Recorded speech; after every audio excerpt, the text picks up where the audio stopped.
আমার বিভিন্নভাবেই বন্দর এবং কাস্টমস এবং রাজস্ব বিভিন্ন বিষয় নিয়ে লেখালেখি হয় এবং বিভিন্নভাবেই আমি কিছু কিছু কলামও লিখি বিভিন্ন পত্রিকায়। তার মধ্যে সরোজ সুমনও একজন আছেন, ইত্তেফাক আছেন, বিভিন্ন পত্রিকা ডেইলি পত্রিকাগুলোতে লেখা হয় এবং নিয়মিত আমার টিভি মাধ্যমগুলোতে টক শো এবং বিভিন্ন কমেন্টস আমার এখানে যে থাকে। তবে আমি আজকে একটা জিনিস খুব উপলব্ধি করছি, এখানে যারা বিজ্ঞজন আছেন আমি কাউকেই মানে সম্বোধন করছি না, যেহেতু সময় স্বল্পতা।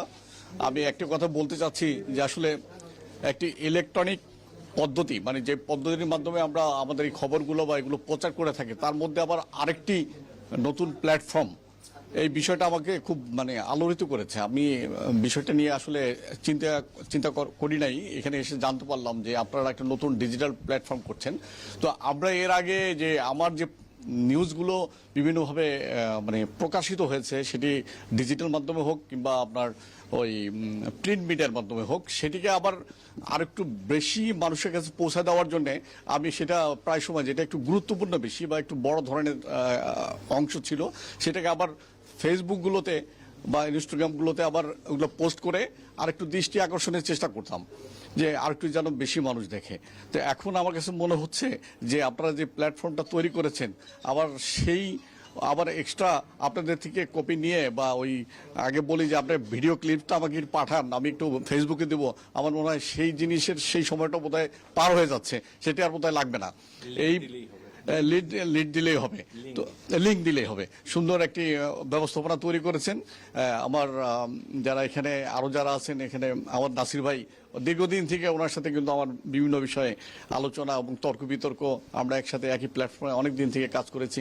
আর সাদত ভাইয়ের সাথেও তো আমার দীর্ঘদিনের একটু মানে বন্ধু এবং একটু মানে বিভিন্ন তর্ক বিতর্কের একটু সম্পর্ক ছিল আগে থেকে, অনেক আগে থেকে, সেই ছাত্র জীবন থেকে প্রায় বলা যায়। তো উনি আজকে আমাদের চট্টগ্রামের মেয়র, আমার জন্য এটা খুবই গর্বের বিষয় এবং সবার জন্য আমার ধারণা যে গর্বের বিষয়। ওনার মতো একজন যোগ্য লোক এখানে আসছেন, নাসির ভাই ইলেকশন করছেন সবাই, তারপরে আমাদের এখানে আরো যারা আছেন আমার বন্ধু, আর কামাল পারভেজের সাথে আমার সেই একেবারে সেই ক্রিয়া জগতের থেকে আমার সাথে তার সম্পর্ক। তো আমি সবাইকে শুভকামনা যাচ্ছি, নতুন একটি প্ল্যাটফর্ম আপনারা উদ্বোধন করেছেন, এটি সাকসেসফুল হোক।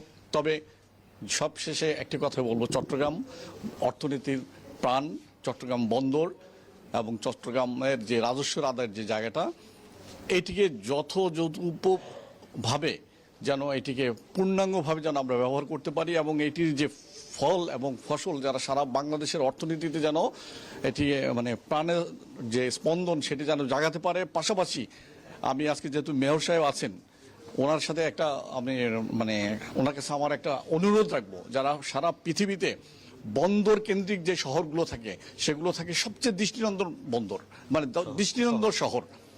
কিন্তু দুর্ভাগ্য হোক বা যাই যেভাবে হোক, আমাদের এই চট্টগ্রাম বন্দরে বোধহয় একমাত্র বন্দর যেটি বিশ্বের মধ্যে যেটি দৃষ্টিনন্দন পর্যায়ে এখন পর্যন্ত আসতে পারে নাই। অথচ ন্যাচারাল এত সুন্দর একটি শহর, পাহাড় আছে, নদী আছে, সাগর আছে, সব আছে, কিন্তু শুধু সাজানো গুছানো একটি সুন্দর বন্দর নাই। এই বন্দরকে কেন্দ্র করে কিন্তু আমাদের অনেক বিদেশি এখানে বাংলাদেশে আসে, কিন্তু আমাদের এই সিটিকে দেখে কিন্তু তারা কিন্তু খুব বেশি মানে আমরা তাদেরকে খুশি করতে পারি না। আমি আমাদের মেয়র সাহেব কাছে এটাই রাখবো, যেন একটা পরিকল্পিত সুন্দর শহর আমরা পাই এবং চট্টগ্রাম বন্দর যেন সারা বিশ্বে অর্থনীতির প্রাণ এবং একটা দৃষ্টিনন্দন শহর হয়।